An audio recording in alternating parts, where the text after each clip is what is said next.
You're listening to the Hot Seed Podcast.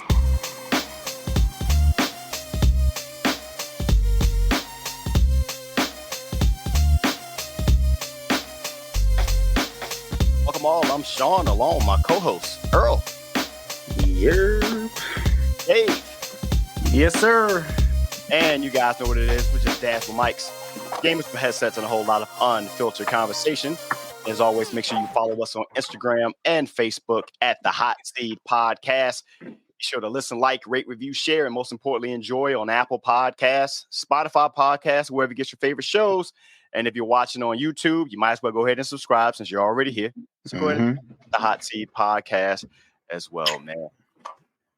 Gentlemen, welcome back. Episode 147. A little delayed, overdue, but we back in full form. How we doing, guys? How's our Mother's Days? I ain't seen you in like a good 2 weeks. Damn,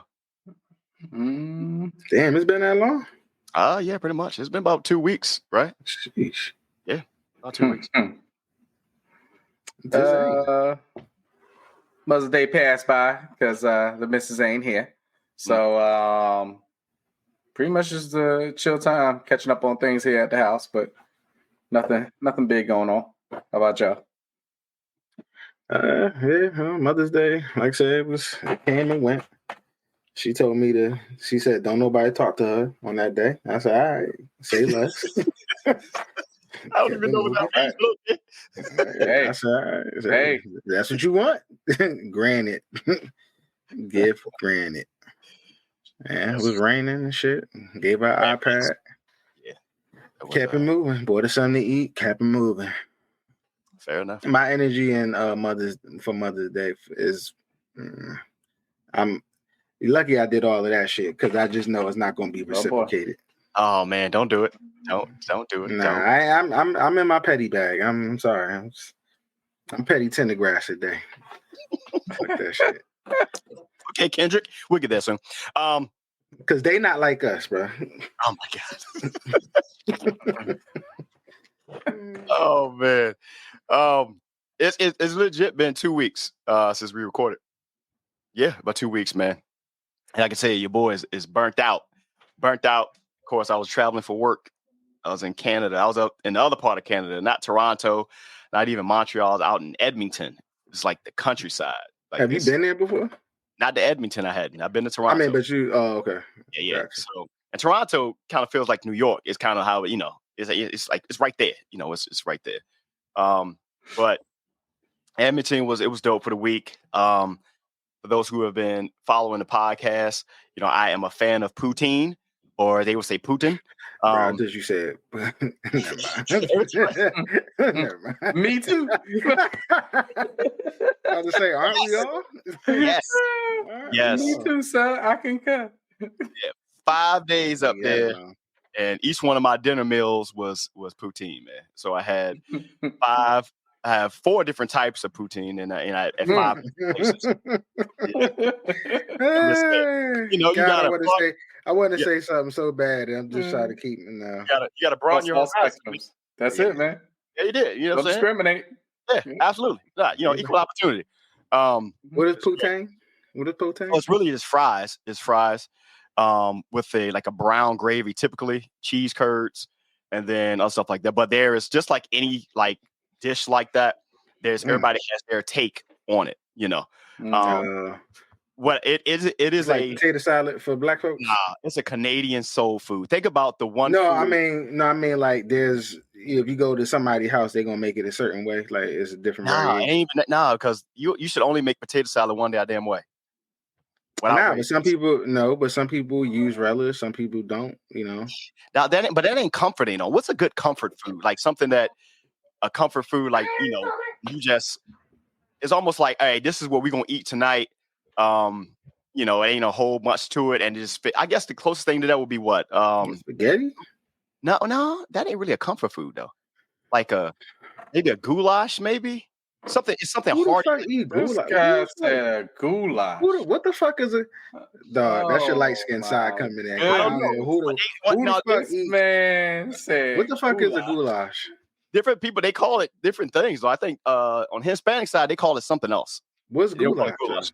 It's all that shit is ground beef, tomato sauce, macaroni noodles, how they do it there. So it's kind of like that sounds like spaghetti. It does, right? But it's like, growing up, I don't know, man. So I don't know. I don't know. But in any case, man, like the poutine is really just fries with like a brown gravy, cheese curds, different things like that. But the ones I had one that had a beef brisket with it, which was smack. The other one I had was a buffalo chicken poutine. Had buffalo chicken. It had a kick to it. It had jalapenos and all this other stuff. One of them, one of them had, instead of brown gravy, it had a chicken gravy on it. And that's the one that had the pork belly with it. Okay. Bro, I was so fat. I was so fat. They was like, "You want the small or large one?" I like, yeah. Let me go ahead and get that large one. But you know what I'm saying, Paul? And it was great. Every time we was there with my Canadian friends, and it was like, "Sean, we know what you're ordering. There you go." Add a nice little beer to it. It was smack. So that's what I ate all week, man.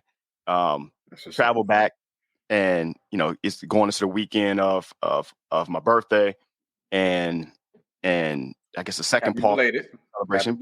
Appreciate it. 44 is my ass. I ain't gonna lie to you. You 50? 44. I'm damn near close. Party with my brothers out in DC, and that was that shit was a moment, to say the least. Shout out to my brother Said and Step, man. We went to Barcode Park. Bar, okay. Yeah, and the park. I had never been to the park before. Park is honestly, park is only cool right now for like brunch and shit. Like, because when I went there, I went there like years ago. Like, you want to say like 10. This was when I think when park was kind of like the thing out there in DC. This was after, what was that? Love and H2O. Okay. Remember when Love and them had they shit, and then it was like Fur and what's the shit around the corner, but whatever. Park was just wall to wall. Like, you couldn't even move in that motherfucker. That's how it still was, bro. That's how it still was. I'm like, I'm at the age and I ain't got time. Like, if I'm going out, if I'm going to a club, I need to get a table or something. I prefer not, but I could do, like, I'm not about to sit up here and fight to get to the bar and spend $30 for a drink, a watered down drink. So I'm gonna tell you something about having the benefit of having a brother, and even though he's my younger brother, he is the size of an offensive lineman. He's huge. So we go out there and we go into the club, and he's wearing all black, all black. He got the black polo on. He got black Nike boots on. So he looked like he's ready for whatever might happen that night. Said got, his black on, but he got his fedora on. I had on all black, fancy shoes, stuff like that. Y'all stayed out there? Yeah. We went to Barcode first because they got a table for me tonight, celebrating, also going into the wedding and whatnot. So this was like the second bachelor, engagement thing we had. And then from Barcode, which wasn't really popping like that, to the park, we walk in, we get through there, it's wall to wall. We get there. So I'm walking behind them because it's just the way we just happen to go in there. So I walk in there. So I could tell that I don't know who the people thought we were or who I was, but like as he walked through, my person was moving to the side, going this way. And at one part, it was so many people in there. I don't know who security person I stole. And I apologize, but shout out to this brother. Because he saw me with my brother in there. And he was like, "Hey, that's you?" I said, "Yeah, that's my brother's." He's like, "All right." That man had the earpiece in his ear. And he said, "Well, stay with me right here." I don't know who he was with, but I was with him for the whole night. And I see stuff. I was like, yo, I peeped it. I had eyes on everything. I'm like, I don't know. But it was, like you said, wall to wall, Earl. It was a table of like 15 girls, and they were doing this thing where they didn't really move it, but they had the phone in the hand. It was a lot happening. Of course, Kendrick was blasting through there, but yeah, it literally was shoulder to shoulder. So DC went crazy for Kendrick? They went fucking crazy. What about Drake? Did they play Drake? They didn't play a Drake song. Yeah. Now, at least not on the floor we was on, because the park is three floors. They did not play, and they had it going, bro. They had it going. So it was dope, man. And then like Mother's Day, hung out with the missus, my mother-in-law, and had a good day. They enjoyed it. And then birthday, played golf, and 44 hit me. Woke up the next day. Your back was hurting one. Nah, man, my left knee is killing me, man. That's why you don't wear a knee brace? I never had to, And I didn't remember stepping wrong, but the next day I go and I'm walking through the airport and I couldn't put weight on my knee. So I'm like, oh, I don't like this at all. It's swelling up. And it comes off the best day of golf I've had in years. Best day of golf I've had. Shoot? That day on the front, we only did 9 holes. And again, I only shot 57. But that's kind of bad. But that's considering I had 4 pars that day, legit pars that day. You said, listen, it's supposed to be the best that you did. Oh, yeah, absolutely. Absolutely. You know what I'm saying? Absolutely. Absolutely, man. So is there a such thing as like a perfect game in golf? If you shoot under typically if you shoot like below a 60, you went bananas that day. So below a 60 meaning you're every hole under par, I'm assuming. No, I said damn near every hole. You got a birdie. Damn near. Oh, you said was that two? Was that two? At least shots? One. They one shot under. Let's not do this with him right now. Let's nah, I know a little bit about golf. Yeah, this is not. This man said 2 shots. We're not doing this right now. I don't know. I don't know. I know a bird. Birdie is 1 shot under par. Yes. Yeah. So what's 2 shots under par? Or that's a hole in. Or eagle. And then after that, it's a hole in one. If you do an ace, depending on how they do it. All right. So pretty much a perfect game. You consider that any shots like all shots under par? Birdie every hole. Okay. If you birdie every hole, that would be a perfect. That would be a perfect game, in my opinion. So that'd be equivalent of like a 300 in bowling. Yeah, but doing that in golf, so you'll get a 300 in golf before you get a perfect day. You mean 300 in bowling? Yeah. You get a 300 before you get a perfect day in golf. I'll put it that way. Yeah, that's just bananas. Yeah, I believe. See, the difference is in bowling, you knock down every single pin. You got your 300, right? Right. In golf, you'll always be left with, damn, I could have made that putt. Yeah. I could have made that putt for eagle. And even if you made a controlled environment. You're in a controlled environment for golf. So there's always something in your mind that you could have done better. Like Tiger has these great things back in the past, but you're like, man, he saved himself from being in the rough. What if he wasn't in the rough? You know? So it's like that perfect game doesn't really exist. Yeah. It's just how well you played that day. And then if you're really playing the tournament, you're playing 4 days. Like they are today for the PGA Championship. So True. So shout out to Mount Pleasant Golf Course, 5 minutes from my house. I have not played there yet. The gentleman who was there, he said that is what he said. That's unacceptable considering that this golf course, I didn't realize, what is it? Not Jack Nicklaus, but Arnold Palmer played there. It was back in the day. For a championship, it was like 1956. Like it's a championship course. And when I stepped out there, I was like, "Ooh, this course is better than I thought it was," because it's right. It's right here in Baltimore. But I'm like thinking, okay, but man, the greens, fairways, everything was immaculate. I was blown away, and that was only on the front 9. I didn't see what the back 9 was. So, but it was a pretty good day. I played with my son out there. He can shoot. The first time you ever been on a course. Oh, all right. And he had a good day. He had those moments just like anybody would the first time being on a course. It ain't like the range at all. It ain't different. It ain't like that. And but he knows how to swing and everything. Yeah. So he just had, but he had a good day, man. He had fun. I enjoyed it. Niggas had to tell me I had to pick up the ball. Like, all right, just go to the next one. You had no Gucci flip flops on, did you? Nah. Just oh man, that's it was a par 5 and shit. Nigga, I was on like 9. Just pick up the shit. Just keep going. Right? Next one. And I think we played the back 18. That's what you say? Back 18? Back 9. Back 9, I'm sorry. You played back 9 and shit. And we forgive you. And I ain't gonna hold you, bro. I have a newfound respect for golf. That's a workout. Hell yeah. Cause like and we wasn't, especially if you swing wrong. We wasn't driving, we wasn't like we didn't have a cart. We was walking that shit. So we doing that. I'm just like, damn, you just sitting here swinging and walking, but I'm like, damn, it felt like. So imagine doing that with multiple surgeries on your backs, on your legs, hips, everything. That's you got a rod in your leg. Yeah, you walking out there with a half a leg and everything else. Your footing is all messed up. All that. I guess what was the rationale that said, you know what, on a professional level or even collegiate level, right? You cannot use a golf cart. Like what is that a disadvantage or is it an advantage? It is. It's a Definitely stamina an advantage aspect. if you're using. Yeah. Yeah, it's a stamina thing. It's because you having to walk it and stuff like that. You think it's not easy because you're walking walking as a spectator. And this goes back to when me and Dave saw Tiger play several years ago up in DC. Man, the heat alone, and we were walking, trying to get shade. Imagine you just out on the course, sun beaming, and now you having to concentrate on every hole. Your grip is all crazy. You got Put it this way. Yeah. If they can use a cart professionally, then I would bump up Tiger's chances of getting another major. Right. Hugely. Absolutely. Hugely. Because that's what wears on them, to be honest. Between that and the weather, that's what wears on them. Yeah. You walking uphill. Because also remember, I'm about to say, you're not walking no straight line. Your body's like this some of the times, like that type of pressure. Yeah. That ain't it. It's you at Top Golf and you swinging away having a good time. That thing is laid out there perfectly. Yeah.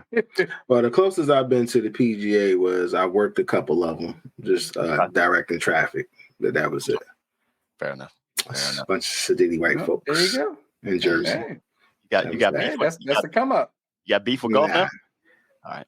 Good it just wasn't. I just like, man, it's just a different level of folks there. And I was like, man, fuck that shit. So pretty much you're not like us then. You're not like us.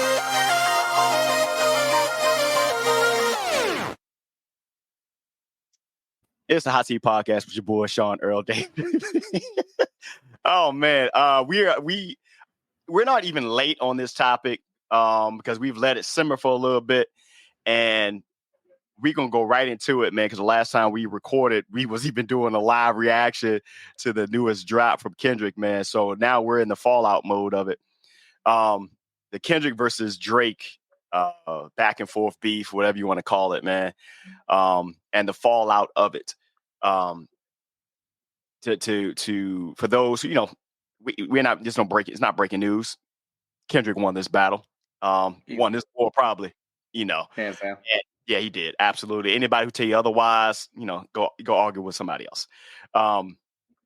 But for about the last month or some change, they have completely captivated the hip hop community to a certain extent, those outside of hip hop.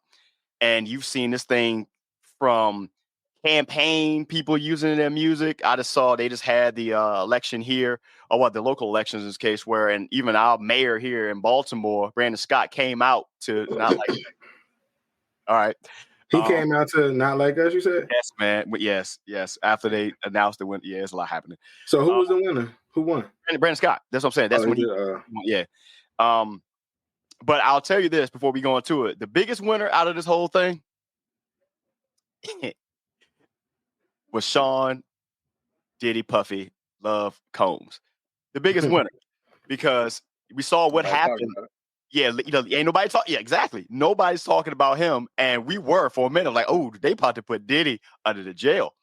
And even though, he was actually not referred to, if you really listened to the beef, and some things that came out of it, nobody was talking about him at all because we were all locked in on Kendrick and Drake, man. You need to tell his son that he shouldn't have put out his daggone thing and would have been fine. But then he's stupid because he freaking snitching on him. They ain't know we bought the house next door. All right, now cool. Shit, like you idiot. Man. It's I guess let's run it back because we all have agreement that that Kendrick easily won this.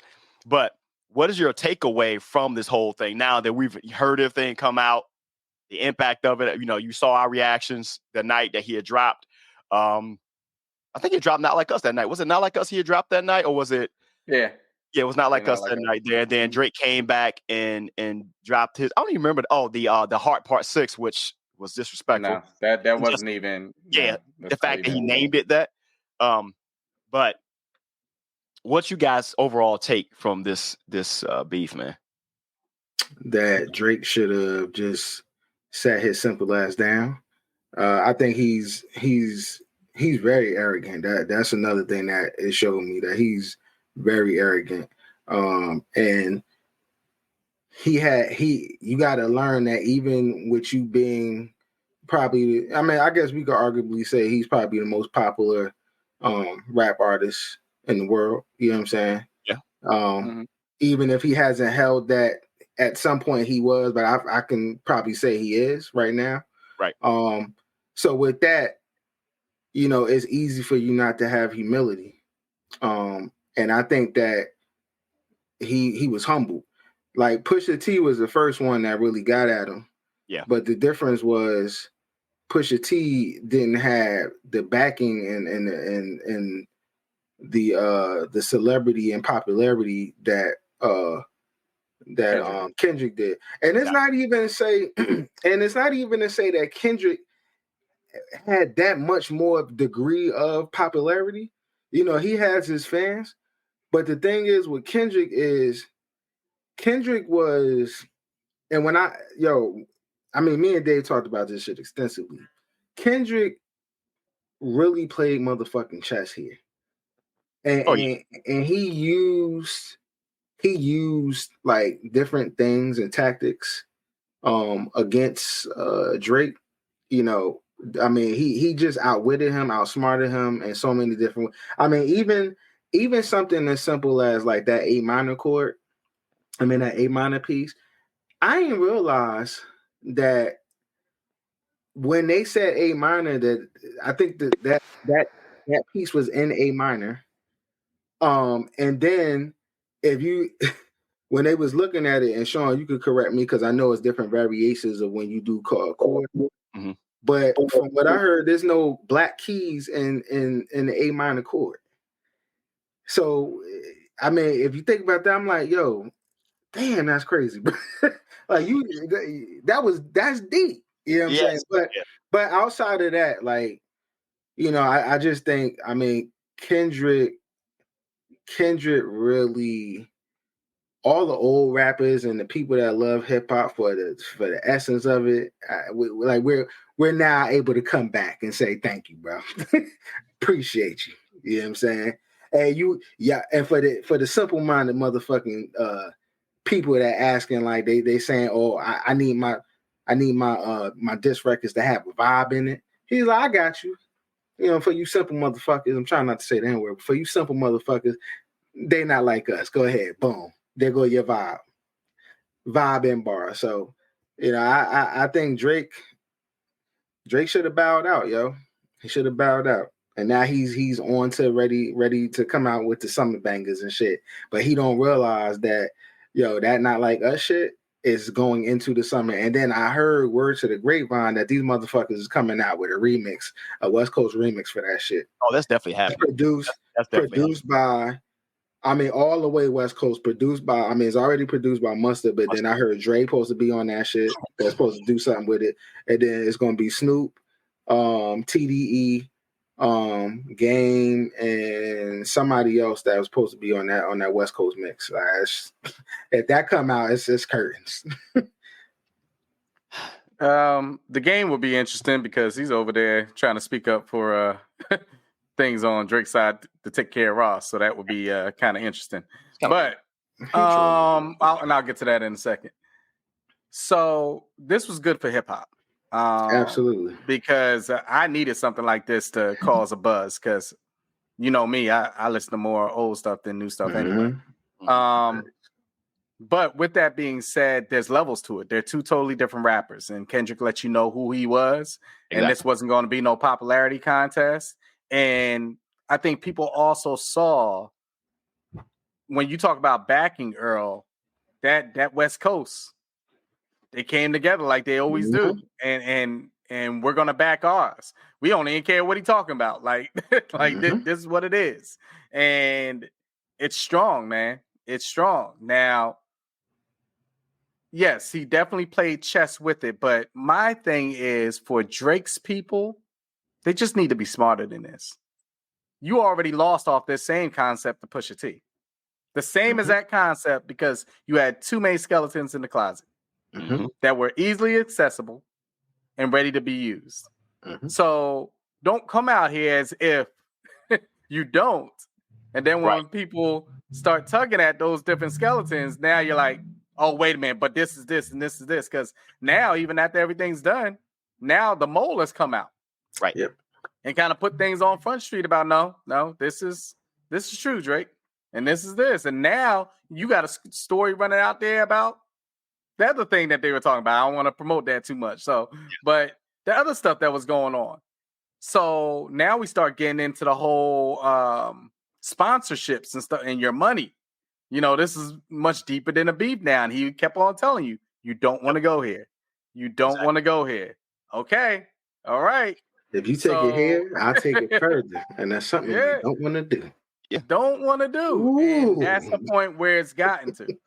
You know, now it starts scaring me in a sense where you start seeing things happening at his house on physical levels and things like that. And that's where I don't want things to get to. Which didn't have anything to do with Right. But I was about to say, let's don't spread that. What I want to say is when you see that timing that is out there in the air, all you got to do is put the belief that this man is weak at this point. You see what I'm saying? So this is where I don't want things to go. I don't want the media to be able to drive that story, because once they drive that story, now it's back to, that thuggish music.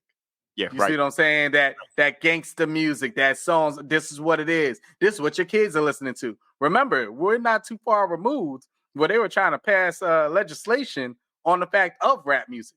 Yeah. Why do you think you even have parental advisory stickers and things like that? It all went through this whole government access. So while it's all good and hopefully fun and things like that, and we definitely know who won, that's where I don't want certain things to start getting to. So. I agree, but that let me pose this. Mm-hmm. Is there anything that you can do in hip hop that will cause people to say, I'm not listening to that shit? Because it's now the way that hip hop has infiltrated. Like, remember when we was coming up, hip hop was just with a certain demographic, right? Right. I'm even talking about within our culture. You know what I'm saying? Yeah. With hip hop was only with a certain demographic, but then it funneled into white America, globally. So that's what I'm saying. Like, honestly, I don't think that there's nothing that hip hop can do that's going to make people say, you know what, cancel this shit. Like, I don't see it. I agree because money is made off of chaos. Yeah. Believe it, it's made off of chaos, and dysfunction. I mean, look at the NFL. Sorry to cut you off, Sean. Like, look at the NFL. Like, unfortunately, cats be dying. Ain't shit stopped. You know what I'm saying? And I hate to say it like that. And I'm not. But once again, if you're going off of my words, I never said cancel. I said it's the idea of that thing being out there. I don't care how it sells. I'm talking about how it's out there. No, the media can drive any type of story that they want to drive. It doesn't even have to be a hip hop type of thing.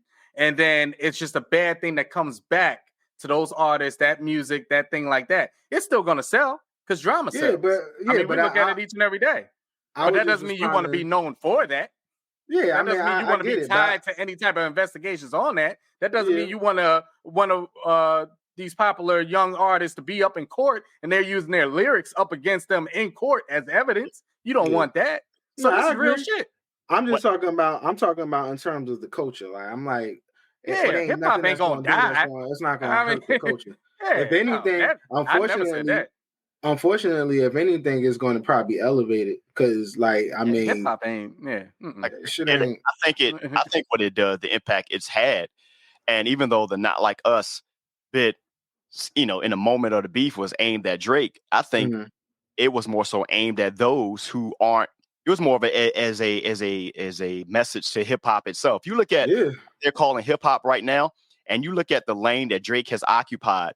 The early Drake was different. Remember, he was collabing with some of our favorite artists. But there came a point, I don't even know when it happened, where you realize that all of the music he aligned himself with was all these newer, very young artists. Whether it was drill rap, he's getting 21. All these guys are like early 20s or something like that. And then you started to see a dividing. I guess that's probably when the whole the old head thing really started to pop up in hip hop, to where you had our favorite rap and hip hop, and then whatever this new stuff is, and then what you had is some people saying, well, let these young folks do their thing, because this is how we were. And that's not really true, because even what hip hop was before, there was still messages within that. There were still stories told, whether you were coming from the slums and stuff like that, but there was still stuff in that compared to now. There's very few artists who have done anything to be like this. The only message this shit here is to really just to destroy and burn down everything in your own hoods, your own people, all that. Like, it got really out of hand. And, some people may come and say, well, what about XYZ? You can go back and look at any artist from our age and generation. And really, yes, you had the coke rap and stuff like that. But there was still, they grew along the years. None of these new artists, I don't see nothing that they're gonna grow into. They just throw them out there on stage, and it's a fly by night. Look at the female artist thing right now. Look how many of these new female artists have come out now. You had Nicki at one point, then you had what's the other one who came right after her? What's her name? Hispanic. Cardi. And then you had Megan, and then it was like a drop off. You just had people coming out and be like, I don't even understand the shit that's happening at this point. So I think the Not Like Us bit was aimed at Drake and his things, but also I think at the people who ain't really adding shit to hip hop at all. And anybody who tell you they are is lie. Only thing they do is they're adding money to the pockets of people who don't really give a shit about hip hop, to be perfectly honest. So that's just my take on what it.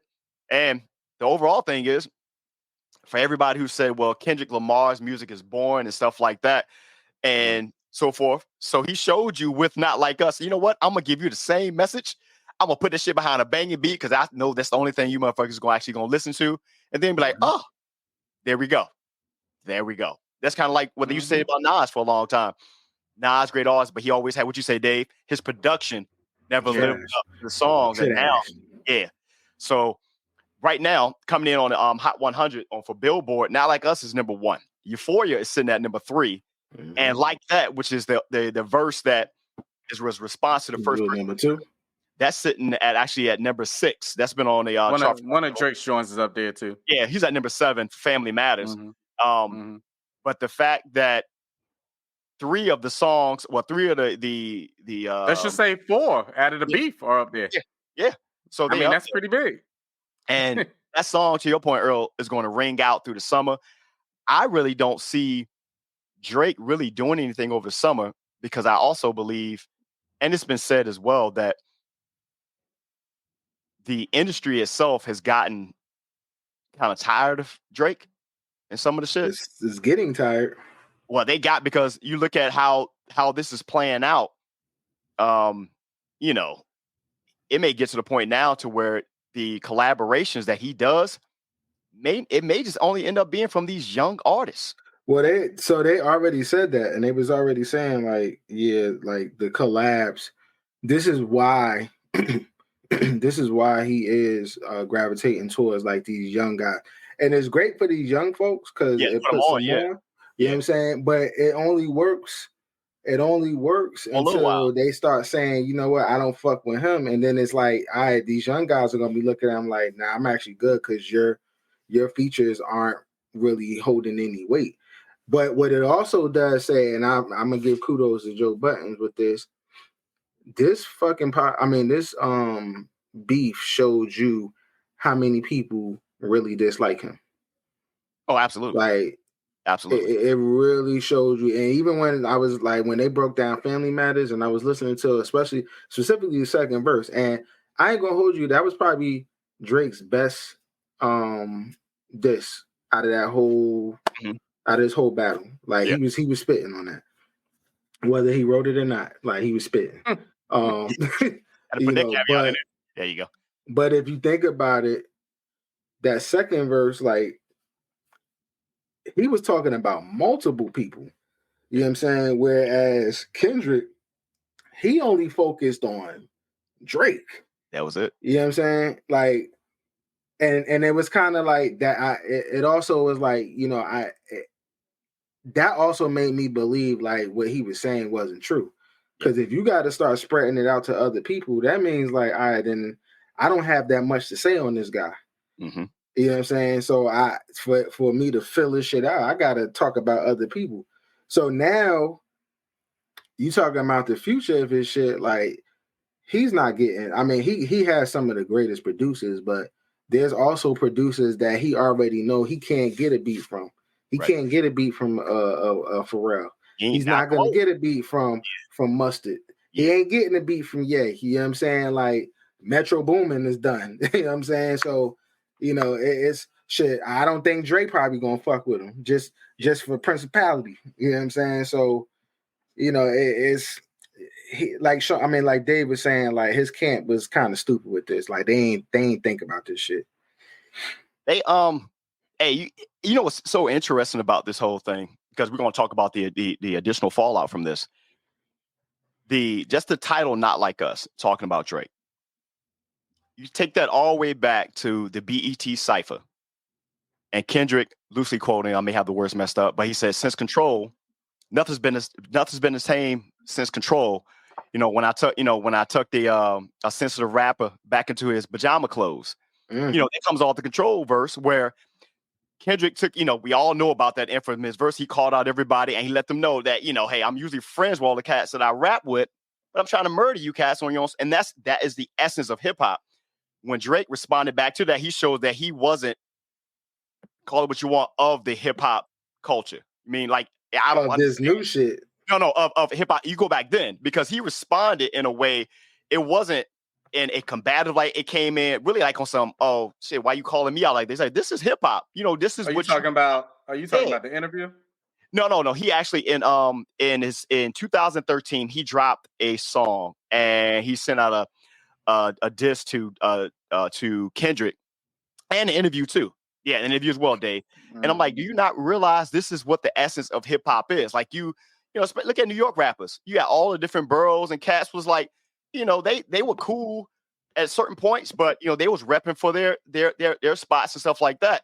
But they all also understand this was what hip hop was.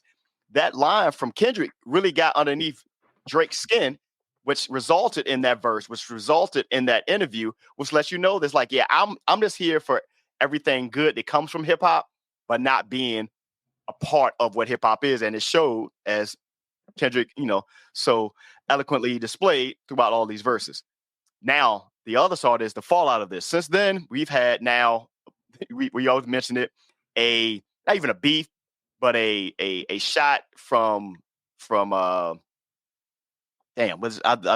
blanked on his name all of a sudden, from Game, going at Rick Ross, which Rick Ross has responded with a bowl of cereal in a Louis Vuitton bowl. You got Soulja Boy and his I don't know what the hell's going on with him. Him going at Meek and going back and forth with 21 Savage and Metro. And then you got Soulja Boy's been wanting to get at somebody for years. Yeah, but he won't mess around, get his ass whooped. He stopped fucking around. King Combs going at 50 for what 50 said about Diddy. You even got Shaq going at Shannon. Eminem too. Yeah, man. You got Shaq going at Shannon. And the fallout part is now, you're looking at what it's done for the charts. Like, Cass is making bread off this, not like us being at number one. I feel like Cass gonna start beating. They figure this is their quickest way to get either notoriety or get a hit song. What you think? So a quick touch on those. So the Game and Rick Ross joint. I kind of called it when I said Rick Ross don't need to respond to him, because I call it the Jay-Z method. You know, like, are you even on my level? Like, are we? I don't even see you on my plane. So like, what are we talking about? Yeah. So you're clout chasing at that point. And this is coming from a person that likes Game. I like Game. He messed up his lane. Like, imagine if he was still there with G Unit and all that, like just running with Dre and all that type of stuff. And that would have been. I love even the LAX album. If y'all heard that. Yeah. Like Game is dope. Spit, but on this joint right here, it felt like the reach, because it was like, oh, you know what? Everybody else on, like you were just talking about, Sean. Let me throw this out there. Yeah. See if it sticks. And while I listened to the rhyme and I was like, okay, this is cool. It wasn't to me, it was like, you know what it felt like to me, to be honest? I'm just going to say it plainly. It felt like an intermission between the Drake and Kendrick beat. Kendrick. Like, okay, we waiting for the next thing to come out. So our regular schedule programming. Everybody use the bathroom. Everybody, we gonna play this music real quick. Let's go out to the movies. Yo, that's what it felt like to me. But see, and I knew even Rick Ross was. Let me ask you this though: Is it? I get that part, or is it also something where, again, because Game can spit, there is no doubt about that. He is a hip hop head for sure. Mm-hmm. Yes. But part of that, I also think that this may be him doing the kettle, the pot calling the kettle black, because let's be honest, Rick Ross has collabed a lot with Drake on some of his biggest songs, and then for you to kind of take that stance then was kind of like corny in a way, because it was like, well, shit, you've been since what, Maybach music or Austin was it Aston Martin music, and they've done like all the DJ Khaled stuff and stuff like that. Like, you've been like in a lot of videos with Drake, man. And but you don't believe people could have a fallout, because you could the same could be said for Kendrick. Like they were cool. You see what I'm saying? They had though. Doesn't matter. Well, no, you know what I'm saying? Because like him and Ross has done something as recently as on Certified Lover Boy. So his album before last, Ross was on that with him. So I'm just saying, I'm just looking at both sides. I mean, there definitely can be fallouts, but if we're just talking on a music level, it's two different genres. To me. Just to me personally, like I definitely listen to Rick Ross more than I listen to Drake. Yeah, I got you. Yeah, I got you. Like it's funny for me. I probably listen to Drake more than both of y'all probably combined. But probably. You know what I'm saying? If you listen to him, then you listen to him. but the crazy thing is, and that's really not saying a lot, because I'm not even really a Drake fan. Like, I like rapping Drake and I like feature Drake, because I feel like that's when he come. Cool. Yeah, that's when he come the hardest pause to me. I think his people would disagree with me, but I think his best album was that So Far So Gone. Nah, what's the white background with the word? Yeah, no. If you think you reading, if you listen to, let me see. If you listen to something like that, and the only reason why I like that junk is because I would say from track 1 to 8, it was no skips, and he was rapping on those. Yeah. When he starts singing, he loses me. I don't want to hear that man sing. You see what I'm saying? If you sing in your chorus, dog. I don't want to hear you singing in the verse. And even I think Pete Rock said it. Pete Rock said another thing which made hella sense. He was like, yo, this man came in here and talked to you like you was his child. Like, he did a Lux Calico situation. Like I'm going to talk to you like you my little man, yo. Yeah. And you come back singing? You know what I'm saying? Like, you respond back with singing in your, like, this is not the time for that, buddy. This is not the time for that. Not the time for that. Before we go into something else, so give me your quick take on this Shannon Sharp Shaq situation. You want me to go first? Yeah. Go ahead. Yeah. We kind of alluded to this. Go back to one of our episodes when we said you're in the wrong lane, Shannon. I think he was totally off on this, because I definitely don't see any type of jealousy coming from Shaq's way to Joker. Right. In fact, if you go back to when he said it, we're talking about the MVP for people that don't know the discussion. Right. Talking about Joker getting the MVP, and on the same telecast, right at that point, Shaq had said it. He said, hey, congratulations, Joker, and everything, but I felt like this person should have won. I believe it was SGA, wasn't it? Yep, SGA, Yep. So soon as Joker came on, because they were interviewing him after the game, and he just had gotten the MVP award, Shaq said, hey, before that's out there and you hear it from somebody else, I truthfully feel like SGA should have won the award, but congratulations to you on the award. And then everybody else starts running with it. This is why I was talking about that media-driven thing. Everybody else, all he was given was his take. Yeah. Do I have to? I'll have to agree. The fact that you're the MVP, but in no way, shape, or form have I ever seen Shaq give off the feeling or the energy that he's jealous of any of these big men that are playing. He just always tells you, he doesn't even think he's the best big man that ever played. That's number one.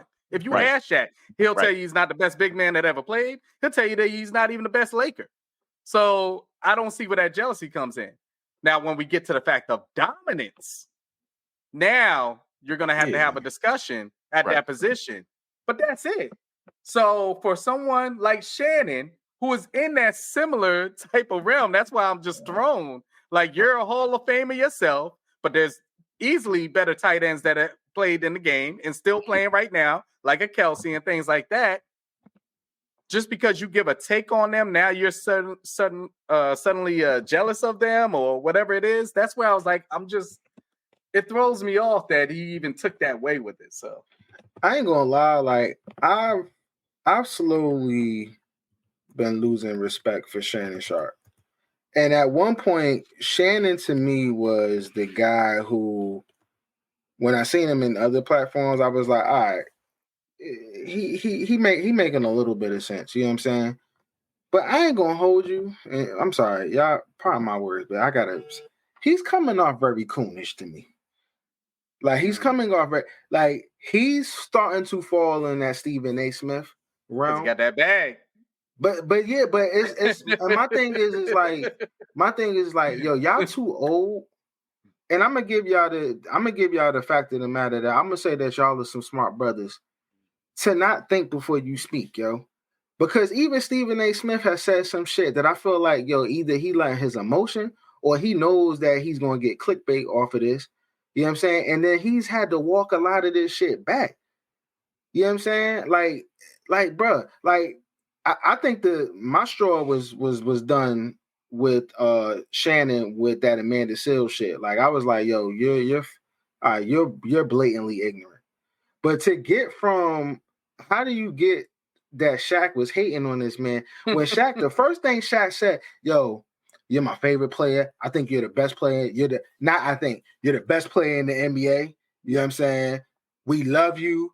Boom, boom. Everything. It wasn't no bullshit. But yo, I ain't gonna hold you. I think SGA should have won. Yo, that's somebody that just kept it real with you. I'd rather have that. Yeah, that's somebody that kept it a buck with you. I'm not about to sit up here and kiss your ass. As much as I love you and I think you the best player, I ain't say SGA. I said you the best player in the league, but I don't think you produced what SGA has done. It wasn't no hate. Right. That wasn't no hate. Like, honestly, yo, Shannon, you was acting light skinned. Shannon, you were acting very corny. You were acting very corny. You know, you and like my man Jimmy said, you need your pussy, bro. Like the sand out your bitch ass pussy, bro.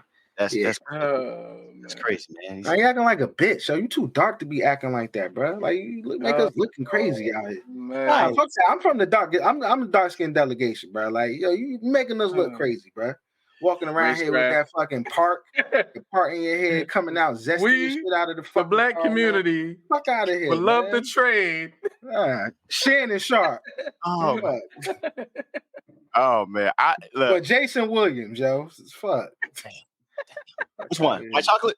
Yeah, white chocolate. Yeah, hell yeah, white chocolate. Hell yeah. I can't disagree, man. It was just a lot. I said this when we were talking about the Amanda Seales thing, and I said, coming off of that Cat Williams interview, like, hey, that the numbers you start seeing those numbers. Dave was right. Yeah, I said, I hope we gave kudos to the show, but because then his most recent show, and it's not to bag on him. Now he had Kel from Keenan and Kel. Oh yeah. Up there, and then the wife situation. Yeah, and I'm like, yo, it's in that lane now, because now even his wife or ex-wife has come out and saying that wasn't like the stuff totally like wrong. That. And now you're becoming it's turning into a TMZ type joint. So going back to Dave, and I will give Dave some respect here, because he did say this like a couple episodes back when he was like, I think when Kat came out with that and we was talking about that, he was like, yo, he's gonna be chasing this shit. And I was like, I kind of beg to differ. I ain't think he was really gonna be like purposely chasing it, but I ain't gonna hold you. It is now looking like he's purposely chasing And even to the point of just like stayed in that lane. But even to the point of the people that he's getting on, and no disrespect to the people that he has on, but like respectfully, you got Gary Owens, right?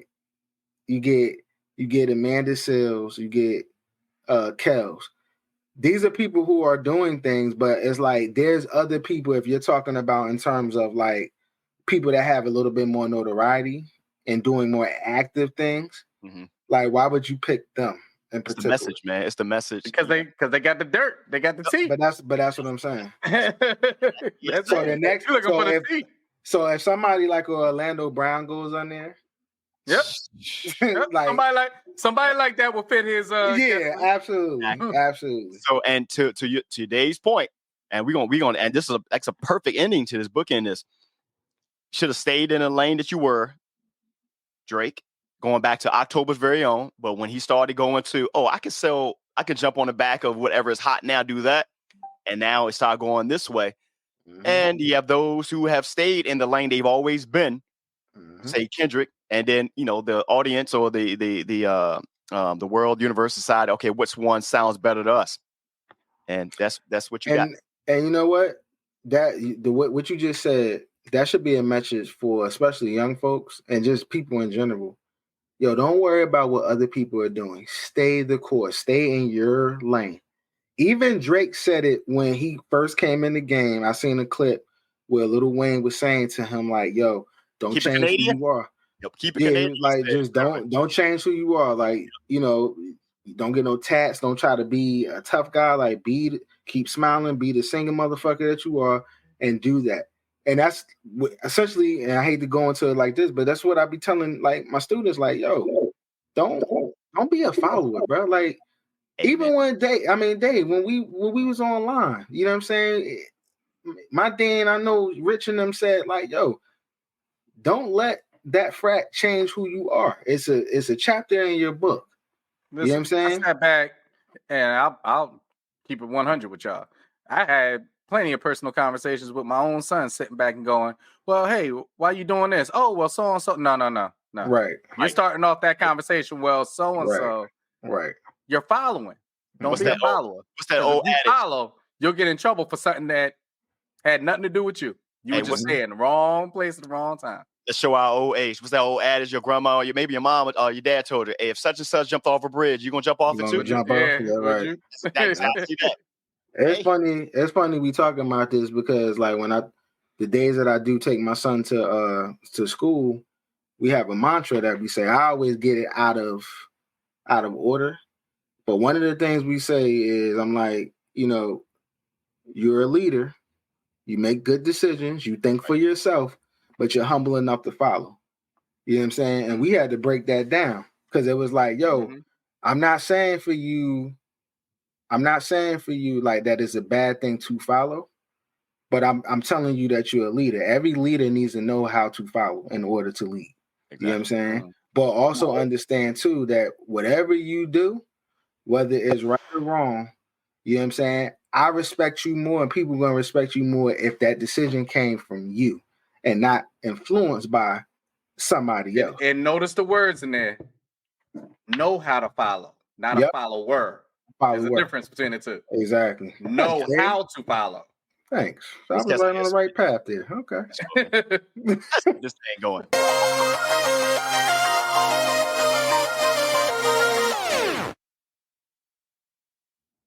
It's the Hot Tea Podcast with your boy Sean Earl Dave, episode 147, roast beef. That's the title. Welcome to Reach One, Teach One.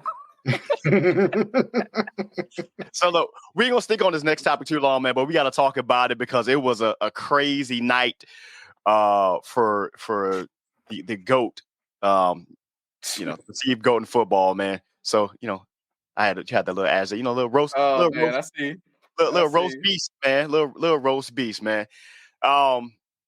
The roast of Tom Brady, dubbed the greatest roast of all time, came out on Netflix, man. It was hosted by Kevin Hart and it had everybody and their mom on there giving it to Tom Brady. And since then, Tom is he's actually been on the pivot, and he was saying that he enjoyed doing it, but he said the only thing that he didn't realize or he would take back is the way that it's actually it has affected his kids and his family, because there was some shit said in that roast, man, like you can't unsee it or unhear it, man. But what was your guys' take on it, man, on the roast, man? Go ahead, Dave, because So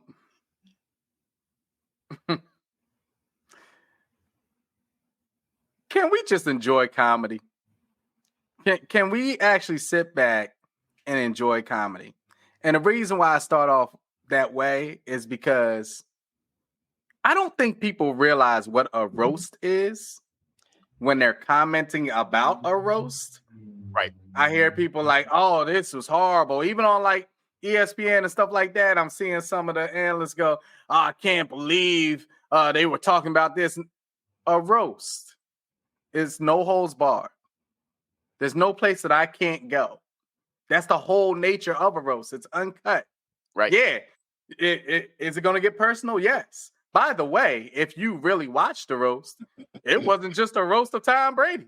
They're roasting everybody. Hell, they've had to edit the parts out about Kim, and she was in the audience. She wasn't even on stage. Apparently, they booed the shit out of her. Bruh, like when she came up to talk, oh, man. But that's what a roast is. Yeah. So when you sign up to get roasted, basically, you're signing up for all of that, because that's the whole part of the joke. Like, oh, you stepping out like we don't have no dirt on you, or and number two on it is you got to have enough stuff to roast. Mm-hmm. And he does. Yeah. If you're a boring character, like, and there's nothing to really joke about, like, why are you even up here? He got a whole full meal. Full meal. So, him getting up there, you think we're not going to talk about your wife in a divorce? You think we're not going to talk about Robert Kraft? You think we're not going to talk about Bill Parcells? Mm-hmm. Like, we're going to talk about all this. You think we're not going to talk about Deflategate? Deflategate. You think we're not going to talk about your wife signing up for the jiu-jitsu stuff, and now that's what she's with? Like, you think we're not going to touch on this stuff? Like, come on. You're asking a comedian not to be comedic. Yeah. That's what you're asking them not to do. Yeah. I just don't know, and I've seen some of it, so I haven't seen all of it, but I know that because me and Dave talked about this on the box. I knew, and from what I heard, I'm like, oh, okay. But at the end of the day, like you were saying, Dave, like it's a roast. My whole thing is like, I don't want him to be mad about none of this shit because you agreed to do this. You signed up to do this shit. You knew who was going to be there. Right. You know what I'm saying? And even guests that came that tried to roast and they ended up getting roasted. I don't want y'all being upset either. Because especially too when this is not your lane, but you decided to step into this lane. Like you gonna show up and you gonna get on stage and think we ain't gonna come on, man. Are you serious? So you're at a sporting event too. Don't do that. So my whole thing is like, yo, don't get upset. Like, now the one thing that I saw that he recently said, which he was like, he wish he would have thought about this because he didn't look at it. He should have thought about it. He should have thought about it because he didn't realize how it would affect other people around him, i.e. his children. I know he probably don't give a fuck about the wife, but like how his children was going to be affected. Right. All right, but that's your fault because you made the choice. Yeah. Think about it. He seemed to the like even when he was talking about it on the pivot, and I'll listen to the whole thing on there. He was just like that, but he said I wouldn't do it. Pivot that he was on?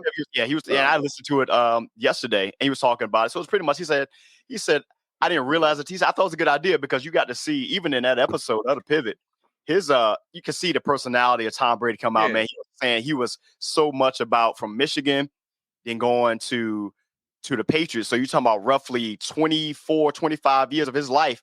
It was all about everybody else, the team stuff. So he actually said my actual natural personality never really came out until, other guys who talked about him even listened to him on the pod. I was like, yo, that's, you hear a different side of him, which I think this broadcast thing is going to be dope. Good. Yeah, so he said he really just said he said I like the idea of doing it. He said I like to get, we do it in the locker room. He said the only thing I wish he said if I had to think about it again, I wouldn't do it only because my kids. He didn't say shit again. He said shit about his wife, but everybody else's reaction to it, yeah, they overboard. Like, bro, y'all. But once again, yeah, he should have thought about it. Yeah, you get what I mean? Like he should have thought. Even when he walked up there, and this is in the uncut version. I don't know what they've edited now. He walked up to Ross and was like, "Don't make that, like, stop that shit about talking about Robert Kraft and the whole massage thing." Yeah, but once again, once again. So I'm saying these things because he should have thought about that. Yeah. Don't come in as the audience and now judging a roast when you don't even understand what a roast is. That's what they're supposed to do. It's like when people come in and you're at a comedy show, but you don't want to get joked on. Right. Or you don't want the jokes to be about this and that. Oh, you could talk about this. Like Dave Chappelle always said, oh, so I could call this person a... Yeah. But I can't talk about this? Right. Right. How ironic. It's a comedy show, people. The only thing about these roasts, I need them to get back to the essence of like those roasts. Like those who like people who are quick with it, like shit, for all intents and purposes, we roast each other all the time, if you want to call it that. Ours is not scripted or nothing like that. You see, it's a lot of these ones now, they're scripted. Hell, the Kim Kardashian part, that shit was scripted. Like they're reading from a teleprompter. Someone wrote that aspect of it. I'm like, so it doesn't come off. For the comedians, they wrote that though. Yeah. They wrote that, yeah. But it's like, nothing's better when you get roasted or you get joked on, something like that. When that shit comes off natural, it's like natural reactions. But when it's like you can clearly tell that they're reading it, but like, that don't hit the same. It may be funny what they saying, but you're like, nah, because there are certain things telling the joke, your mannerism stuff make it even more funnier. So that's the only thing I will say about roast in general, not about this one. Yeah, go back if you think this is something new and people are sitting back like, oh my God, I can't believe this is on TV. Go back and watch Richard Pryor's roast. Yeah, watch the Martha Stewart roast. That shit watch stuff like that when it's just uncut. Yeah, it's so uncut, and that's what a roast is. So once again, if you don't want to be roasted, that's fine. Don't sign up for it.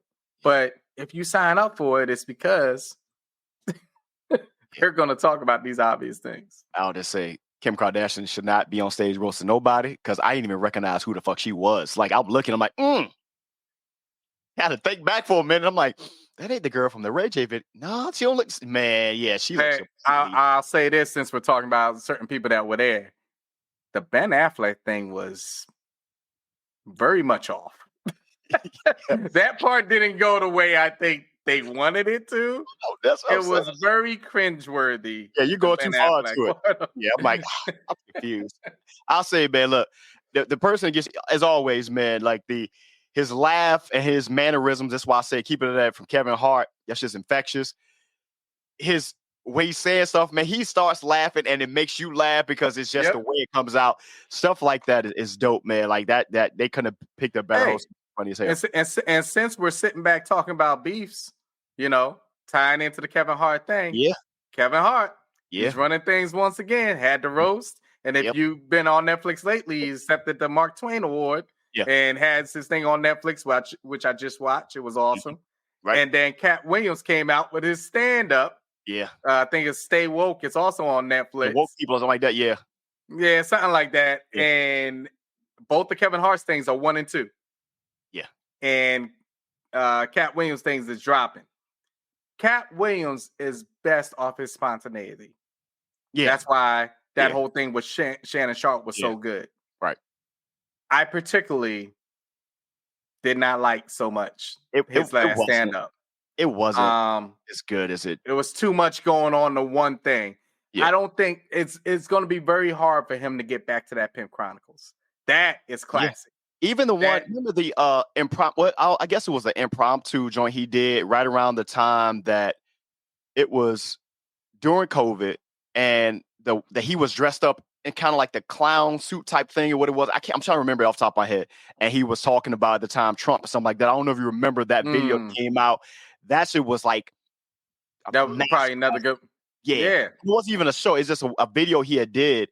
And that was like a master class in comedy. I think some of the stuff now is, I think he went too much on the woke side and the whole that's where it threw me off with that last stand up. Yeah. And the thing is that I loved about the Shannon Sharp interview, just to say this, you got to see the intellect of Cat Williams more than even the jokes. You got to see the intellect of him. So I'm not saying it's the bash, but since we're in the whole beef mode and I know it's the whole Kevin Hart, Cat Williams thing, 1 and 2 over there on Netflix. There's a video that Cat Williams did. He was out there playing golf. I think I sent it to y'all. He was talking. He described golf. I'm like, yo, this is the most perfect explanation from a dude. I'm like, damn, this is really what golf is and how it pertains to life. So it's dope. All I say is, man, look, this beef thing is gonna get out of control, and there's gonna be more people coming out of the woodworks. Shit, after this, me and Earl might be beefing if he go off screen one more time. I ain't gonna lie to you.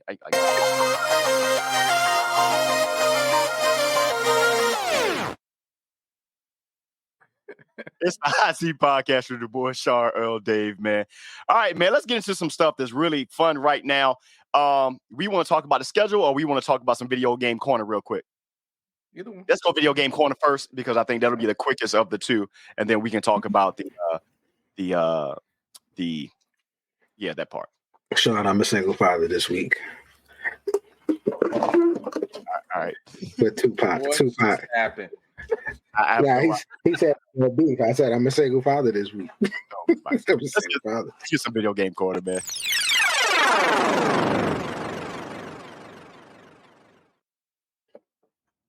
Some video game corner, man. We have been waiting patiently. I said that on purpose. I said it on purpose. Patiently. It's not patiently. It's I know. You messed that up. Okay. So finally, it is here, and they have dropped even though it got leaked, again, for all the people who like the leak shit, y'all get on my fucking nerves. Like, I have a beef with y'all, everybody, because I saw the leak of this cover art before it even came out. It's corny, but whatever, man. So they did drop the cover athletes for EA Sports College Football 25, man. And I am excited. I am excited, to say the least. We got Michigan cornerback. I can't say his last name. I don't know if it's Edwards or Ewers. How you say his name? Quinn? Edwards. Yeah, over there. And then you got, of course, Travis Hunter from Colorado, quarterback, and then the two-way player from Colorado, and then their current quarterback for Texas. I forget his name off the top of my head. But what is so monumental about this is, remember, in previous years of college football, the cover athlete will be somebody who had graduated and now are playing in the NFL. Okay, that's before the whole rights thing came up, the NIL. But now these guys are active college football players. And now we have the game that will be dropping on July 19th. So we're just 2 months away. And with this, they also have dropped additional editions of. So what you're looking now is the standard edition of College Football 25. But they also have more, because there's EA Sports for you. They also have the deluxe edition for College Football 25 that has some of everybody in there. Edwards, and Hunter in that screen there. And then the big, massive MVP bundle, that being the Madden 25 Deluxe Edition and the College Football 25 Deluxe Edition. And by the way, that's our running back. But yeah, that is your cornerback. I said running back. Yeah. So you guys know we're not getting paid to do this. So the MVP bundle for this actually running at $149.99. So you're getting both Madden and College Football 25, which means that that's good. We are definitely exporting our college class into Madden. Yep. That's what I'm taking away from this. Then, of course, with the deluxe edition of college football coming in at $99.99, and then the standard edition running at $69.99. You can actually save money if you have EA Play. You can save up to $10 off of that. So, if at $149 is a lot, that's actually a good deal, because you're getting both games for about $50. So plus all the add-ons. Plus all the add-ons, all that stuff though. So tell me, guys, give me feedback. What you got? Are we excited? July 19th. Oh, you get and if you get the EA Play, you actually get the deluxe edition. You actually play it 3 days earlier. So Yeah. Yeah. Both games. So, quick question: does that mean that is Madden coming out earlier, or you just saying when it drop you get it? It's not coming out early. You'll just have it, but you'll be able to play it earlier. So Madden will come out like August, probably August 20 something like that. So when it drop, but you'll have both. So you'll pre-install it, and when it's ready, it'll be there. By that time, you'll probably already have at least we'll probably have at least 2 seasons worth of draft classes. I would think by the time Madden does drop. But so what's your take now? Are we excited? Are we ready to rumble? Well, I'm gonna be excited because like even how we're gonna play, it's probably gonna go like our season is gonna be longer when both games come out. Yeah, true. You play a college season. Yeah. You import them, and then you play the NFL season. The Madden season, yeah. I mean, because it'd be full circle. But I'm excited. I'm excited. I mean, maybe next year, hopefully that money goes up. $600. Yeah, $650 ain't shit. But you know what? So a lot of them guys who have NIL deals, I mean that's gas money. You know what I'm saying? So, but to the guys that don't have NIL deals, for them to get that $650 plus the game is, it's a help. Yeah, it's definitely a help. So absolutely. So I'm definitely excited. For those that I went to college with, they know, and most of the crew, we loved college football more than we liked Madden, just because it was faster pace. We got one person, shout out to Derek, that he used to play. He used to have the game set up to the actual minutes of a real game.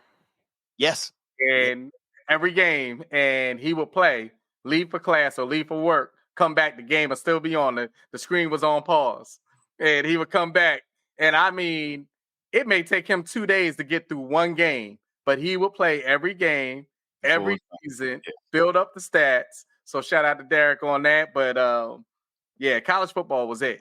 I'll tell you who was really happy that even though you brought them up real quick, Madden. Yeah. Because this is going to cause a buzz for them that they were losing. Because Madden was losing interest. I mean, hell, I got Madden right now and play it occasionally at the most. Yeah. So now that you're able to continue that story, like Earl was just saying, to pull it into Madden, I think the real winners is Madden, to be honest with you. Yeah, the replayability on that is going to be crazy. And then also a couple of details I've been reading from off of the college football. So you won't have the same Kirk Herbstreit and whoever, does the broadcast each time. So you would get certain broadcast like duos. It said depending on the level. Yeah, which is crazy dope. I love that because I can't listen to Charles Davis and what's his name so much on Madden every single game. We got to hear Desmond Howard saying, what was he saying with the Penix? Oh my God! I know what you're talking about, man. It was a major pause. It was. Oh my God! I know it because I remember that college game day joint, and I cannot remember we said because the mascot was out there. He was he like, was. Yeah, he was. It was. I will find it sooner or later, man. I'm looking forward to this, man. This game. I hope there's not a bunch of bugs and glitches and stuff. There's going to be updates, of course. That server is going to be crazy, especially for the online thing. So those are things we've come to expect. I hope they. I mean, I understand maybe the first week or so, but I hope they get that shit together pretty quick. Yeah. Because with this being what was it, something 15 some years, if not more. Since 2013. Yeah, I think since 2013. You know what I'm saying? Like the fans deserve to play this shit without a hitch. Yeah, man. Like we've been waiting. Absolutely. So then my next question is, does that mean basketball is working too? I don't know if EA really trying to jump back into that. They couldn't get live right. So I don't know. But you got 2K. Oh, you mean on the 2K side? Yeah. Maybe 2K would jump into that, but they got to get the rights to them. So, but yeah, because the game used to be called March Madness. That was the name of the game back in the day. Yeah, so I don't know if they would do. If they do, that'll be great as well. But then they have to make sure that it's it's ready to go. It's ready to go. So we'll see how that's go. Either way, man, it's gonna be the summer gonna be hitting when that drop. Man, listen, it's gonna be the internet joints. So whoever you got as your cable provider, and I know they were talking about in certain companies they had like a cap on how much data you can use each month. Man, some people are gonna be going on that shit. Yeah, like some of them you can use no more than like 1 terabyte or something, like, which is a lot of data usage. And it's gonna be interesting. I know females are gonna be mad because football season is gonna start way earlier this year than it did last year. The football season starting in July. Yep. You're starting in July. Yep. It's gonna be a lot of upset folks at this point, man. I can't. So I hope your relationship is tried and tested. Hey, on a side note, that they were also, you could put this as part of the video game corner. They were talking about EA talking about rolling in commercials into their games. Yes. Yeah. So they showed a thing of not so much EA in a sense, but imagine playing Call of Duty and you shoot the last person, then it rolls into a Whopper commercial. It's like, hold on. They've already been doing ads and stuff, so it had little things that's in the games as ads. So they've been doing that for the longest time, and I feel like they've kind of taken that from how long we've been doing that. Grand Theft Auto has been doing that since Grand Theft Auto 4. They've had those in-game ads, so it can easily happen. Radio stations, all that stuff. But you know what? It went. I'm just looking at it like, as long as they don't interrupt the play, the gameplay, yeah. But there's a way to do it, because when you call the loading screens, the loading screens. The loading screens, but also when you call timeouts and then ingrained TV timeouts. Yeah. Because they have TV timeouts, you know what I'm saying? Yep. Or like a 2K or something. Yeah. When you ingrained TV timeouts, it's like, and then you can take the advantage of people. Imagine a fast food thing pops up and you can press the A button to order right then and there. That's different. Now we get ridiculous. Now we're not going to leave the house. Now Earl really ain't leaving. Now, Go right into his Uber Eats account. Or FanDuel. Yeah. What I would love, if they put betting on games. Man, they've already doing it at Dave and Buster's. What I would love to see if they did it, how they do it today. If the first movie that drops a trailer within one of your games, and it can't be no longer than 90 seconds, but somebody drops a teaser trailer within one of your games. That coins, especially if it's on the Disney side, they own everything. So from the ABC stuff, something like that. So let's think if you get a new Marvel trailer or something like that drops within your 2K game, your NBA game or something like that. Bananas. Like it's getting that big, man. They're trying to find different ways. How much would those ads cost? It depends. It depends, man. Because the platform's going to be like, hey, you're going to have to pay us X amount of dollars based on how many people we have playing on the server. Something like that. So yeah, money's gonna be made. Trust and believe. They're gonna find ways. Man, look at us. We should. You know what? We need to write some of this shit down. We might have to start doing that during the pod. Give us the money. We just gave them some good ideas. Shit. I'm gonna write this down.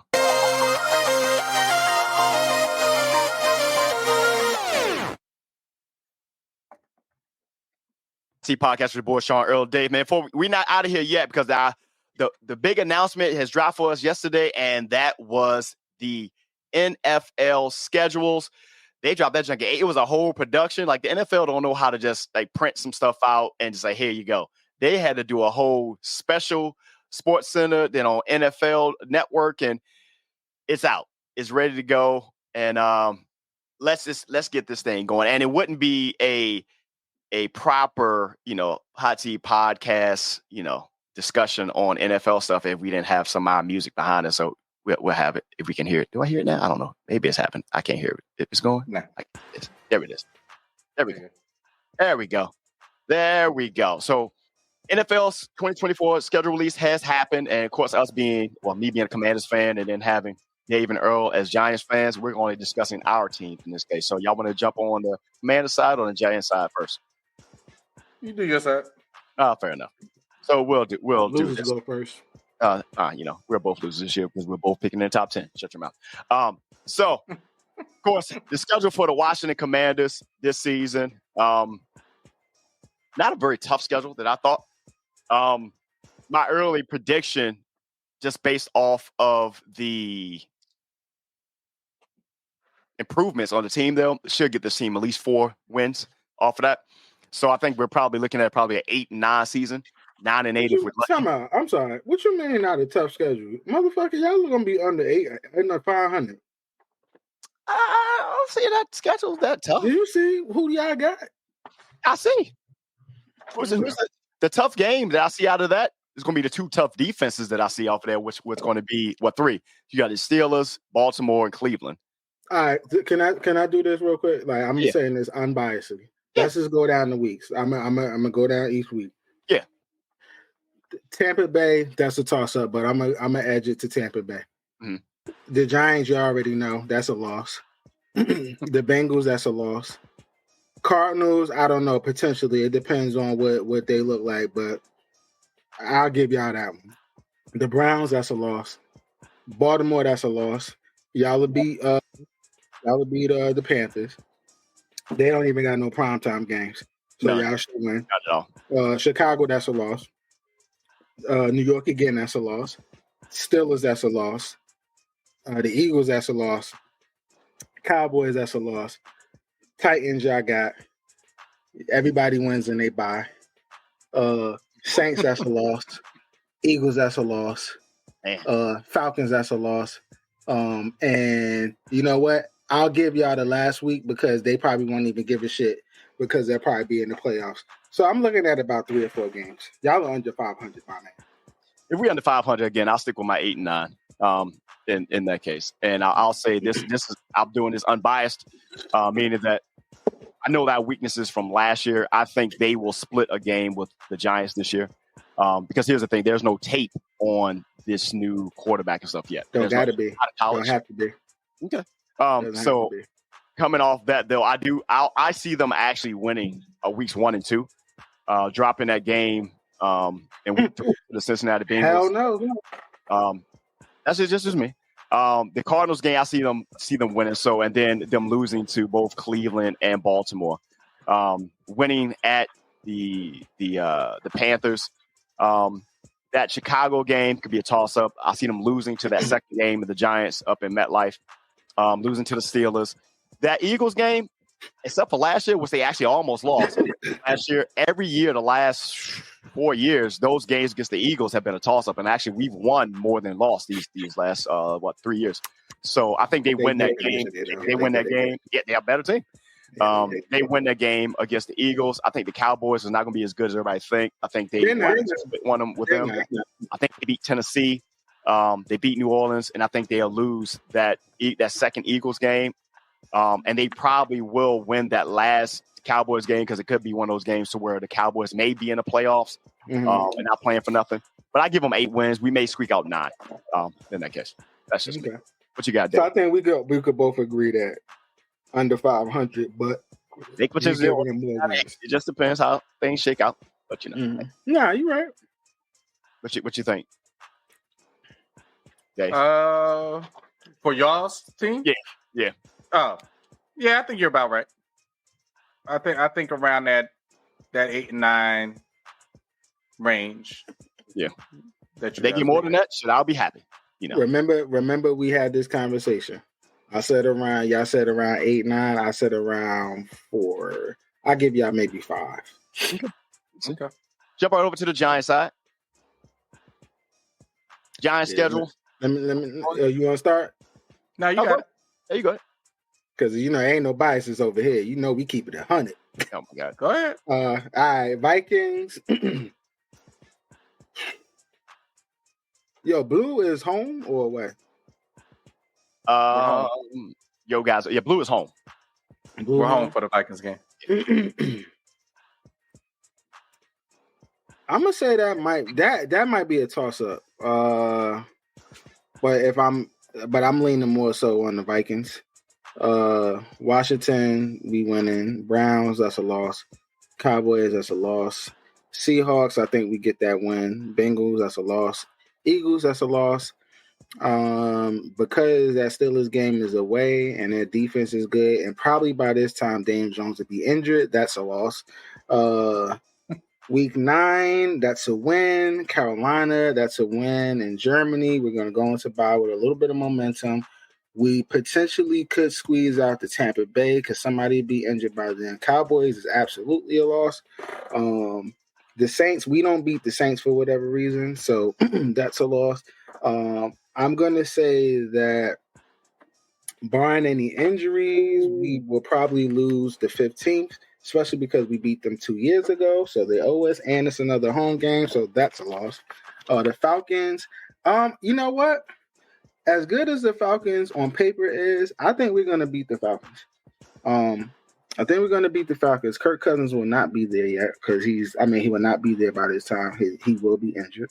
The Colts, we will win because Richardson will not be there as well.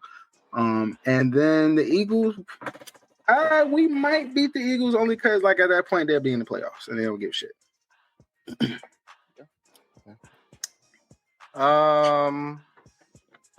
We pretty much agree on every single game. So I have the Giants at 7-10. You would have them at 8-9, Earl, going off of your breakdown. I have them at 7-10 because I do have them losing to. I have them losing that Atlanta game. Gotcha. The only way mine jumps up to 8-9 is if it's a scenario at the end of the season that the Eagles are already in the playoffs and it's a lock for the number one spot and there's no movement in position. Then they'll sit their players and then we'll be 8-9. But 7-10 realistically where I have them. Gotcha. I'm same thing. I got 7 wins. I see 7 wins off of that because I think the when you guys go against those tough defenses is where it's going to be a problem. So I got them winning the Minnesota game because I think you guys will them having whoever starts, whether it's Sam Darnold or JJ McCarthy, I think they're gonna have a rough day.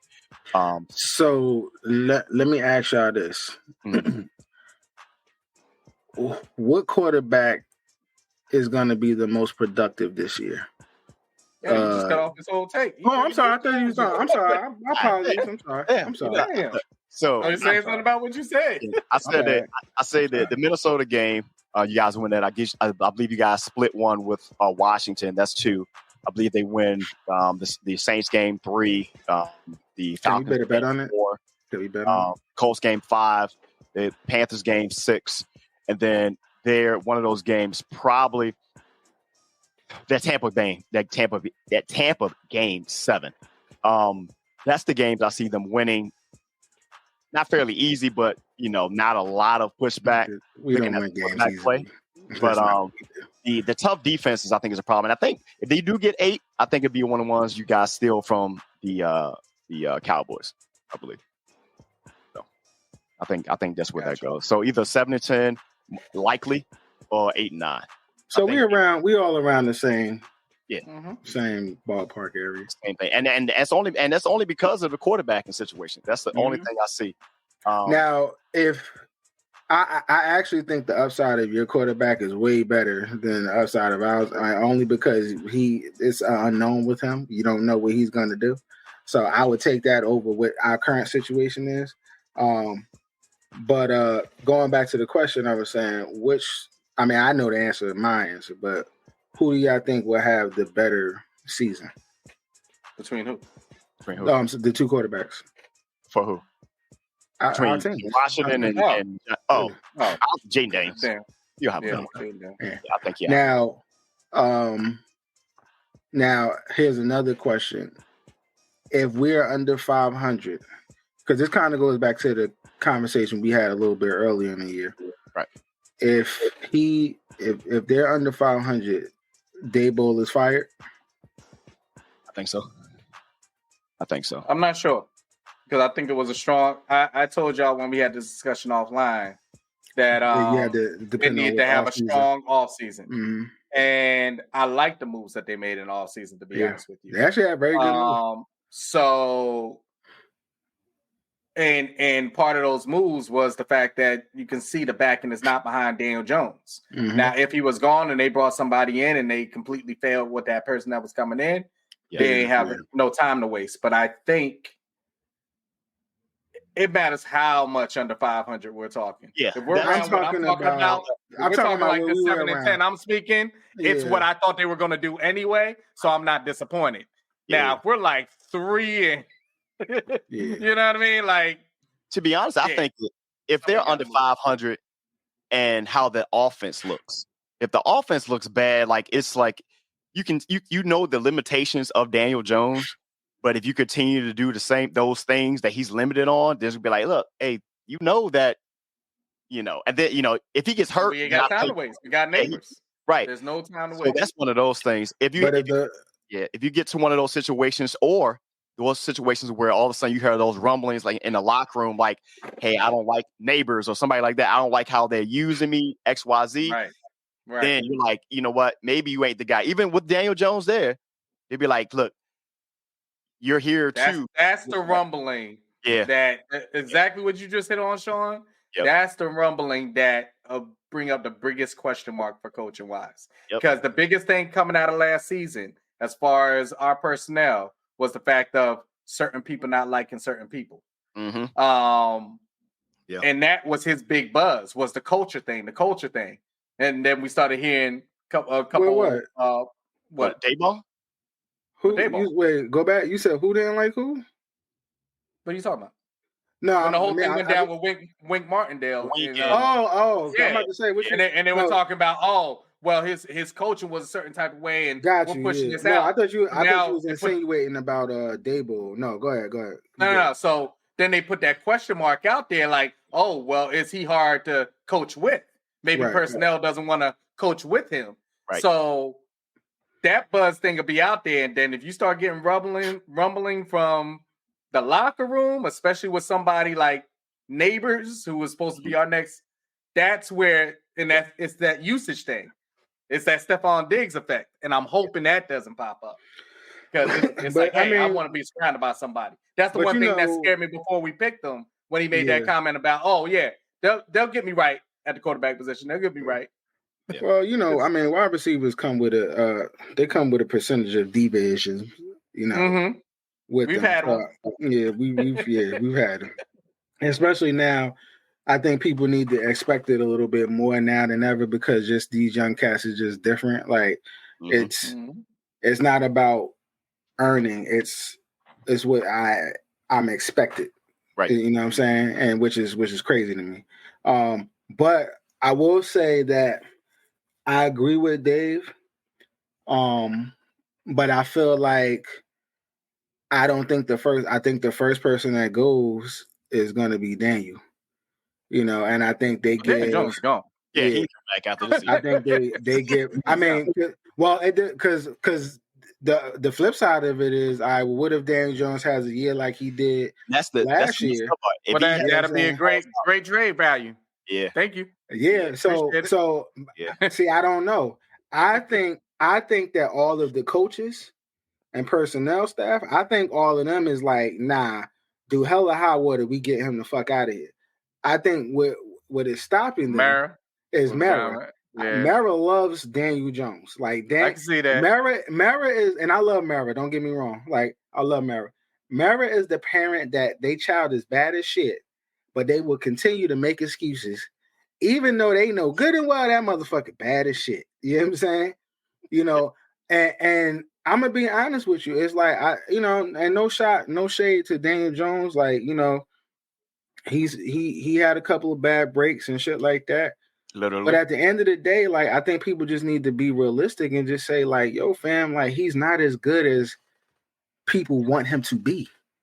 You want to know what else? On the Daniel Jones side of things, let's say he did have a real good year, just off the cuff, and they decided to keep him. In that sense, he'll be fine, because realize that 40 mark that he's at is going to be much lower than where these other people are about to come in at. Yeah. So that's the other thing on it. And now you 2 more years after that. Yeah, I would still draft somebody though. Here's the thing, if he's staying through his you got to get somebody. Here's the thing with that, Dave. If he has a good season and ends up throwing the Giants into that 11 to 15 pick mark, See, that's the part that you screwed it, because now it's like, man, he had let's say he comes out, has a season that's reminiscent to what got him paid. And then now it's like now the Giants are looking at they're looking at 10-7. Or even at 9-8. They got the 14th pick. Can I throw a caveat into that? Yeah. Saquon Barkley got him paid. Yeah, that too. That season, that wasn't him. He had a good year. Turnovers. Saquon got him paid.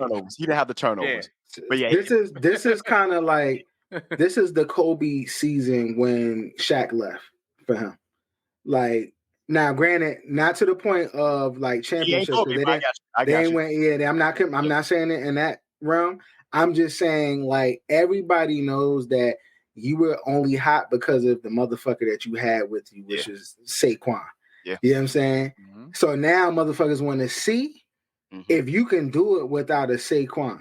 And we have a weapon for you. And we have a couple of weapons for you. So you can't say like, yo, they didn't have anybody. Like, no. And he's still that other part of his contract though, there's an injury guarantee for the following year. So he can't get injured because then y'all are screwed because we already screwed. We there's an L that we have to take it automatically. It doesn't matter. You got unnecessary money on the books is what I'm saying. No, I get that. I mean, there's an L. It's a lose-lose for us. You know what I'm saying? It's always going to be it's a lose-lose for us. But at the end of the day, he has a lot to prove. And it's not even more so like what he got to prove to the Giants. I think he just need to prove like his worth in his career. Period. Or else you know what I'm saying? Because his career is done. I don't think he sees another contract like this for the remainder of his career. No, unless he somehow he has a Joe Flacco type, season he comes in, and then you just go right. But don't be shocked if the way I see the cards falling. He has I'm gonna go on a limb and say this. I wish it didn't happen, but I'm gonna go on a limb and say this. Somehow, some way, Daniel Jones is gonna have a good year. Listen here. He's gonna use a multi. He's gonna use a multi. He starts. Well, he ain't got no. The competition. The competition for him to start is literally for him to lose because what's the name is not gonna take his spot unless he got injured. You know what I'm saying? Especially too with the people that they got in the that they brought in. Like it's his to lose. But what I will say is I'm gonna just say going on a limb and say he's gonna have a pretty good season, right? And maybe they probably go to the playoffs, right? The following season is going to be trash. It's going to be trash. Guarantee it. But by then, you know who'll be ready to come up? Who I know that if he's there, they're going to move mountains to try to get him. Who you think I'm referring to? Exactly. Manning. Exactly. How crazy would that? Oh my God! Nah, it's not too outlandish. Yeah, it's not outlandish at all. Not too outlandish at all. Those conversations are probably already. You know what? Let's get out of here.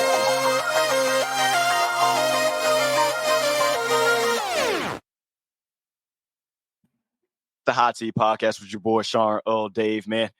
Before we get out of here, of course, this podcast wouldn't be what it is if we hadn't taken our Xbox Live conversation from the video game world and brought it over to the podcast space where you guys have come to enjoy it, all 147 episodes, which this is. So, of course, you can find me on Sanaa2X on Xbox Live. July 19th ain't that far away, folks. I'm going to go ahead and order. When I get off the pod, I'm going to go ahead and put this pre-order in right now to get this thing going and pre-installed. And it's going to be some fun times, man. Yeah, absolutely. Yeah. What you got, man? Storyteller. That's all. NJ Fatboy 973. Shout out to Dave. Because Dave has did a 180 in NBA 2K. Yeah. I ain't gonna lie, I've been kind of kicking up. and with the championships. And I ain't gonna hold you. Like I'm a realist. Like they was the bona fide champion last season, like the last version of NBA 2K. Like this No, this version, because like we changed the season. Was it this version or was it last year? This version. This version. Sound real old right now. Is that it? Oh, nah, because we played so much, I don't remember. But I would say like this new season, this new league that we started, like I kind of been the top dog, but he's won 2 in a row. He actually stole my guy, so it's cool. It's cool. He got a couple of doubles. It's cool.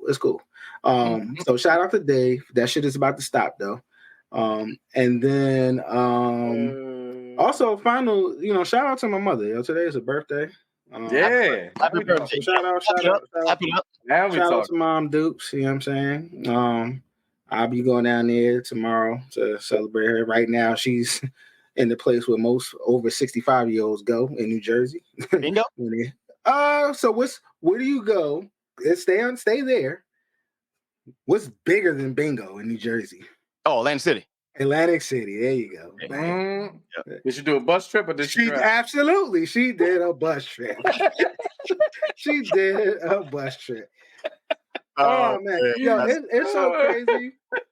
It is so crazy because when you're a person of a certain age, especially women, and this was my grandmother, like before she passed, yo, and she had a specific casino that she only went to, and that was the Showboat. So Showboat was her shit. So she would go in there and she played certain games, and this is, we wasn't of age, so you couldn't go on the floor. Yeah, on the floor. Mm-hmm. You know what I'm saying? So, my mom, her and my aunt, they joined this little club out there in Willingboro, New Jersey, for retirees, just to get out and do stuff. So this is one of their trips, Atlantic City. So hopefully she wins something because of their birthday. So there you go. I like it, man. Of course, man. You can get 20% off your merch, man, when you go to the hotseatpodcast.com, when you become a supporter of the show with the Hot Seat Podcast Plus, and then you just visit the link in the show notes, still on the Instacart, get free delivery on your order over $35. Shout out to whoever the Uber driver was on Mother's Day that stole our goddamn food. Because they still do that. Yeah. I don't even, yeah. I hate it. Did you get your money back? Yeah, and then I had to go pick it up. Yeah. By the way, shout out to creators of X-Men 97. Yes. My God. Hot take coming. Yes, it is. Quick question on that. Because I'm still watching. So I just finished episode 5. The answer to your question is yes. Yes. What am I to say? Just ask a question. Gambit. No, not Gambit. Ask this question. So the shit that I peeped, and I was like, yo, just the detail that I'm like, yo, who did this? I don't know if y'all peeped, but when it was, I think it was episode 5 or 4, they was showing something, and the guy was going through like the different TV shows, and I don't know if anybody saw like a different world got shouted out in there. You have to go back and look. I would have to go back to you said episode 5? It might have been 5, but the guy was going through the TV shows or something like that. And they shouted out a different world. Oh, I believe it. Yeah. And I said, oh, that's hard. Yeah.